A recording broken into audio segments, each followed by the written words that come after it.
नमस्कार, good morning, सुप्रभात। मैं विकास कुमार कुशवाहा आप सभी का अपने यूट्यूब चैनल में बहुत बहुत स्वागत करता हूं। चलिए आइए कुछ ही मिनटों में हम लोग पिछले 24 घंटे का सभी क्षेत्रों को जान लेते हैं। जी हाँ, समाचार की सबसे पहले शुरुआत करते हैं भारतीय समाचारों से।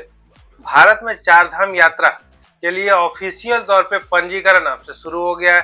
पहला जत्था आज से रवाना होगा। हज यात्रा 2026। जी हाँ, भारतीय अल्पसंख्यक मंत्रालय ने हज यात्रा 2026 के लिए सभी तैयारियां पूरी कर दी हैं और इसके बाद हज यात्रा का पहला टुकड़ी आज 18 अप्रैल को रवाना होगा। निर्वाचन आयोग की कार्यवाही। जी हाँ, निर्वाचन आयोग ने बेहतरीन तौर पे कार्य करते हुए तमिलनाडु और पश्चिम बंगाल से अब तक 865 करोड़ रुपए नकदी और सामग्री जब्त की है। एलपीजी कालाबाजारी पर रोक। जी हाँ, केंद्र सरकार ने एलपीजी कालाबाजारी को रोकने के लिए 2900 स्थानों पर छापेमारी की, जिसमें से 65 वितरणकर्ताओं को निलंबित कर दिया गया। अब आते हैं अर्थव्यवस्था और व्यापार संबंधित समाचार जान लेते हैं। जी हाँ, गौतम अडानी का कमबैक। जी हाँ, गौतम अडानी एक बार फिर बेहतरीन प्रदर्शन करते हुए एशिया के सबसे अमीर आदमी जो मुकेश अंबानी थे उनको पछाड़ते हुए वर्तमान समय में गौतम अडानी एशिया के सबसे अमीर आदमी बन गए हैं। इनके शेयरों में एक दिन में काफी उछाल देखा गया। सोने के दामों में गिरावट। जी हाँ, अक्षय तृतीया से पहले सोने के दामों में काफी गिरावट देखने के लिए मिली।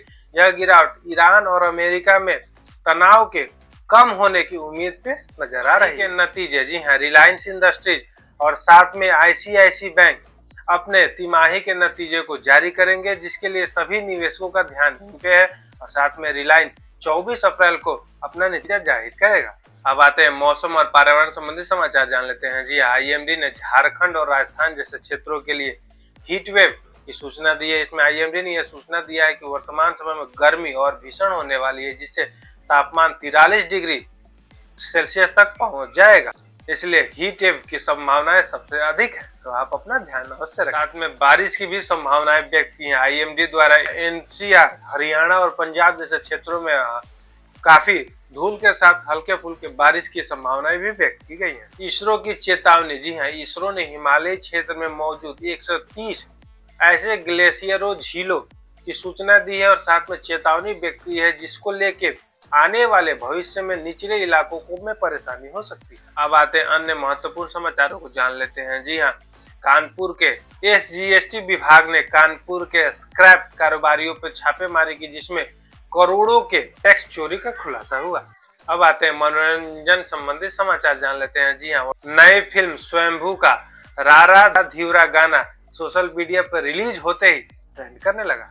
अब आते हैं अंतर्राष्ट्रीय समाचारों को जान लेते हैं। जी, अंतर्राष्ट्रीय समाचार में सबसे प्रमुख समाचार आ रही है ईरान और इजराइल वार से, जिसमें ये तनाव और बढ़ते हुए नजर आ रहा है। हालांकि अंतर्राष्ट्रीय संगठन और भारत जैसे बहुत सारे महत्वपूर्ण देशों ने दोनों देशों को आपस में संयम बरतने की बात कही। सूडान संकट। जी हाँ, सूडान में गृह युद्ध के पूरे 1 साल पूरे हो चुके हैं, जिसको लेकर अंतर्राष्ट्रीय समुदायों में चिंता का माहौल है। हालांकि पेरिस में हुए एक बैठक में सूडान के लिए अरबों डॉलरों का मानवीय विशेष पैकेज का ऐलान। अब आते हैं अर्थव्यवस्था संबंधी समाचारों को जान लेते हैं। जी हाँ, अनिश्चितताओं के बीच तेल के दामों में कुछ गिरावटें देखी गई। जी हाँ, यह गिरावट ईरान और यूएसए के बीच हो रहे तनाव को कम करते हुए नजर आ रहा है। इसमें कच्चे तेल के दाम 87 से लेकर 85 बैरल प्रति बैरल तक नीचे आ गया।